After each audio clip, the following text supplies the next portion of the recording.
My name's John Minford, and I've been translating Chinese literature of one sort or another for nearly 50 years.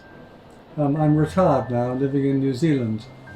It's, however, been my enormous honour and pleasure over the past 10 years to put together a new series of books of Hong Kong literature, by which I mean literally the literature of Hong Kong, this extraordinary place which has developed its own unique identity and culture over the past 170, 180 years, which, if you think about it, is as long as New Zealand has existed. And I was urged to do this by my very dear friend, the poet and essayist Liang Bingguan, and I always call him PK.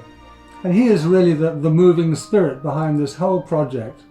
It's entirely thanks to him that it came into being in the first place, and all I have done is to try my best to carry out his wishes and to curate, as he himself put it, to curate this incredible collection of artifacts, literary artifacts that all stem from Hong Kong, and taken all together, I think they express the spirit of Hong Kong very powerfully, more powerfully than any political document, because these are works of the imagination, and they're works of the imagination that have only really been possible in Hong Kong, that strange, mixed, complex, deceptive city. We've decided to go for 6 titles which cover the range of fiction, poetry, and prose, by which I mean essay writing.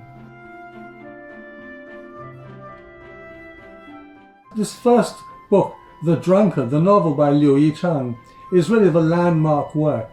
It is in some senses the Hong Kong novel. It captures the world of Hong Kong in the 1960s, the world of Susie Wong, if you like, for foreigners, and it puts it into the most extraordinary stream of consciousness, autobiographical novel of the decline of a very idealistic but terribly tormented intellectual figure in the world of Hong Kong in the early 1960s. I find it a very moving and very revealing novel about the life of a writer in a capitalistic society, and in a society like Hong Kong, which is half Chinese and half Western, especially in the 60s, more so perhaps than now. That novel in the series kind of raises the flag, if you like, of the Hong Kong identity in literature.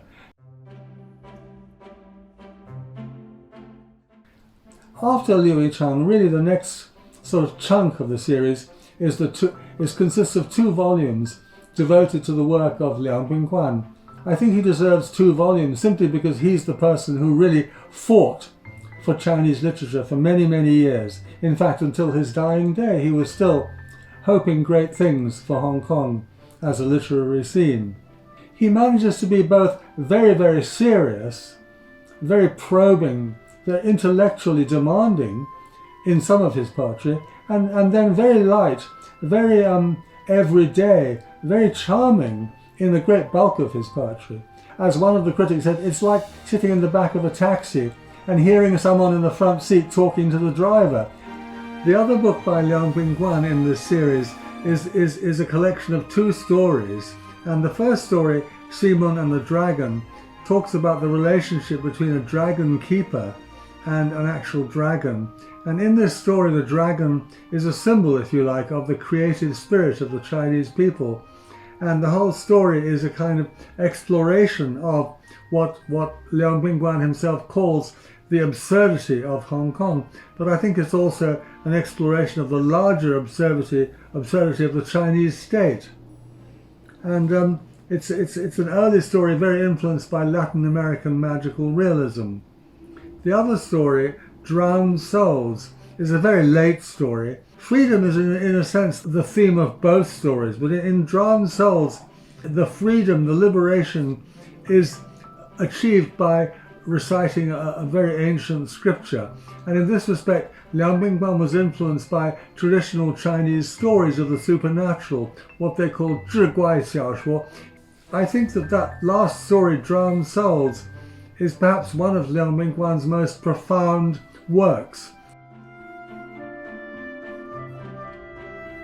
The fourth book in the series is a delightful contrast, and deliberately chosen because it's very whimsical, it's very charming, one might almost say it's very cute. It's a delightfully whimsical book about teddy bears, written by Xi, Hong Kong's leading woman writer, in which she combines her skills as a maker of teddy bears and as a maker of costumes with her imaginative reconstruction of key figures in Chinese history, writers, generals, politicians and statesmen.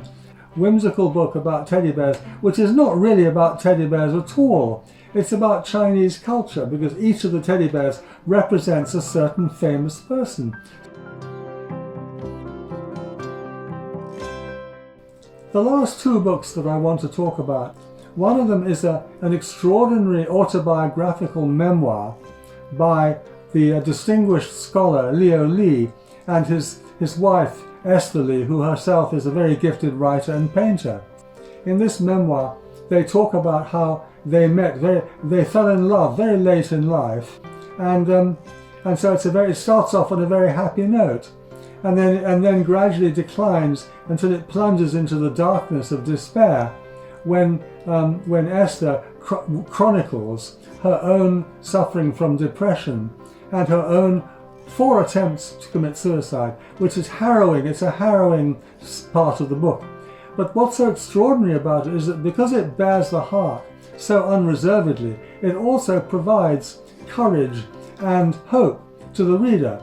And it's, again, for me, what's unique about this book is that it's grown out of Hong Kong, because both of those people, Esther was a native of Hong Kong, and Leo chose to come and live in Hong Kong later in his life. And they both are very much identifying with Hong Kong as a place.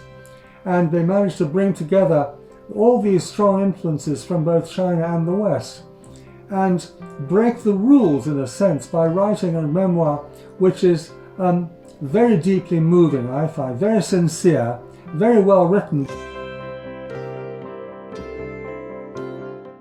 Finally, the 6th title in the series is an anthology of essays from Hong Kong, which I edited myself and which I've called The Best China.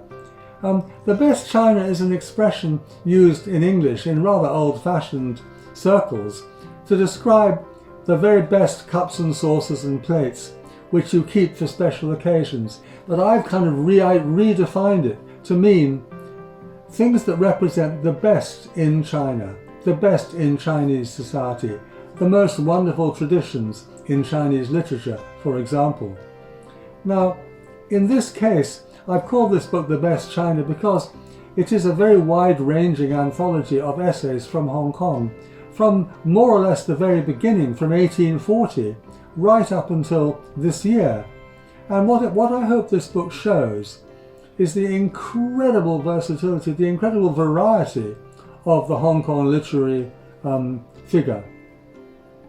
We've included even some English-speaking old members of Hong Kong society from the late 19th century, because they too were part of Hong Kong.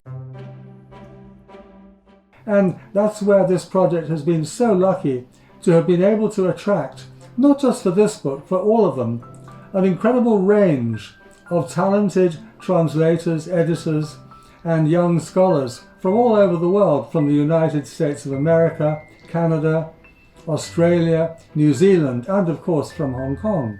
What we're trying to do in this series is to deepen that, to give the world, really the world, at this time when Hong Kong is the focus of attention all around the world, to give those people a deeper sense of those hidden depths of the Hong Kong soul. It's an extraordinarily warm and human city, and it represents one of the finest traditions in Chinese culture, the tradition of creativity, of freedom of thought, freedom of spirit, freedom of the imagination.